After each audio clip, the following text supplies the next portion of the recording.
Shalom, selamat malam. Bersama saya Yosia Arifin. Renungan pada malam hari ini dari Pendeta Dr. Erastus Sabdono yang berjudul Pengharapan Kebahagiaan.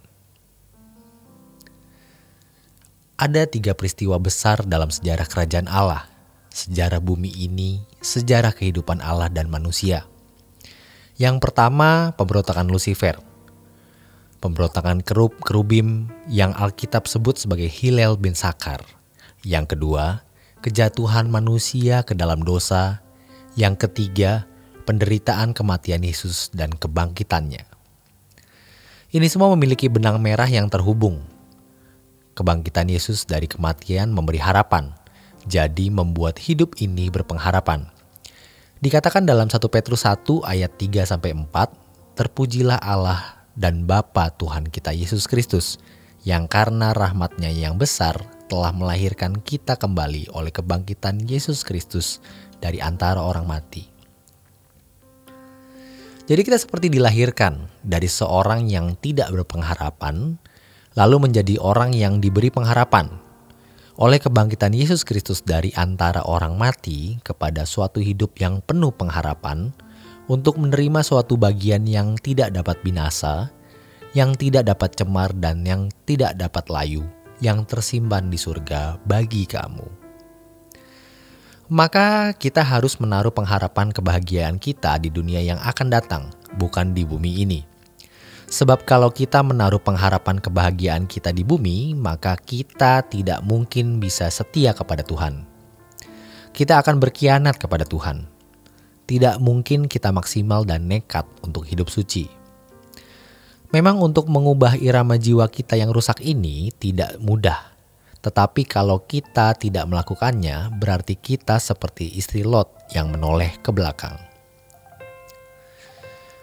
Kalau seseorang masih menaruh pengharapan di bumi ini, berarti dia tidak mengerti kebenaran. Tidak mungkin dia menjadi Kristen yang benar. Tidak mungkin dia tidak berkhianat kepada Tuhan.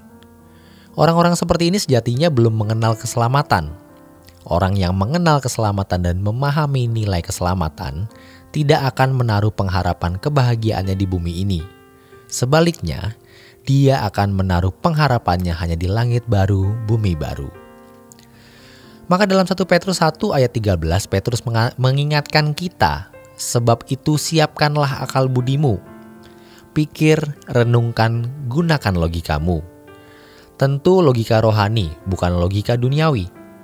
Petrus menulis ini untuk jemaat, bukan untuk orang-orang kafir atau orang-orang yang tidak percaya, tetapi jemaat.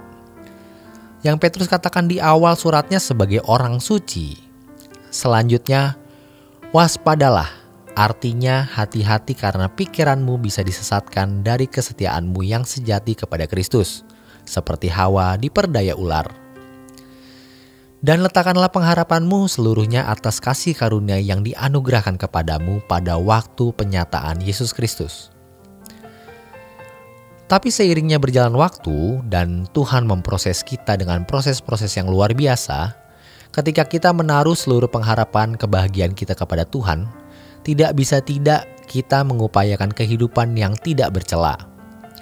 Tapi kalau kita masih menaruh pengharapan kebahagiaan di dunia ini, tidak mungkin hidup kita bersih. Maka dikatakan ayat lainnya, hendaklah kamu menjadi kudus di dalam seluruh hidupmu.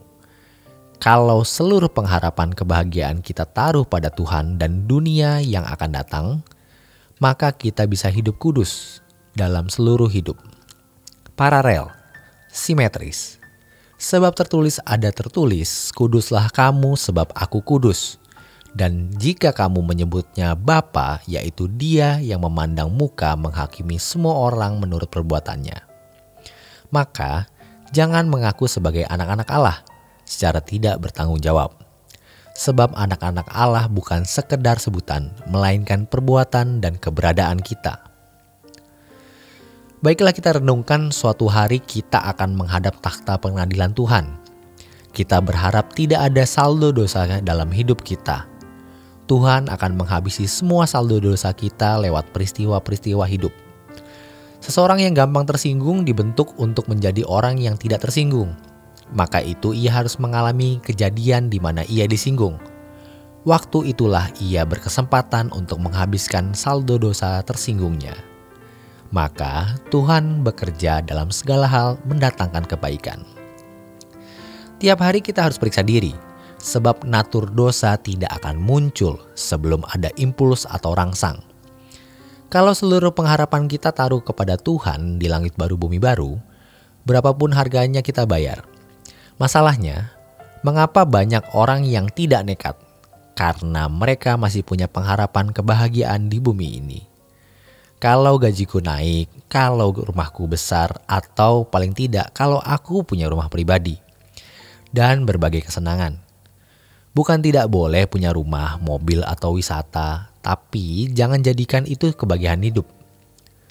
Kebangkitannya memberi pengharapan bahwa kita juga akan dibangkitkan. Maka taruh seluruh pengharapan kebahagiaan kita pada kehidupan yang akan datang, bukan pada sesuatu yang di bumi ini. Jiwa kita tidak utuh, makanya firman itu menguduskan, menyembuhkan. Seandainya kita punya uang pun, makin banyak uang, makin tragis ketika kita harus melepaskannya. Makanya hanya satu yang tidak tragis, apa? Memiliki pengharapan di dunia yang akan datang. Sebab kamu tahu bahwa kamu telah ditebus dari cara hidupmu yang sia-sia, yang kamu warisi dari nenek moyangmu itu, bukan dengan barang yang fana, bukan pula dengan perak atau emas, melainkan dengan darah yang mahal, yaitu darah Kristus, yang sama seperti darah anak domba yang tak bernoda dan tak bercacat. Kita harus keluar dari cara hidup yang kita warisi dari nenek moyang, dan sekarang kita harus hidup dengan cara hidup anak Allah yang diteladankan oleh Yesus. Allah menciptakan langit baru dan bumi baru dan meriset kita untuk menjadi orang-orang yang layak ada di dalam kerajaan surga tersebut. Demikian renungan pada malam hari ini. Selamat beristirahat. Tuhan Yesus memberkati.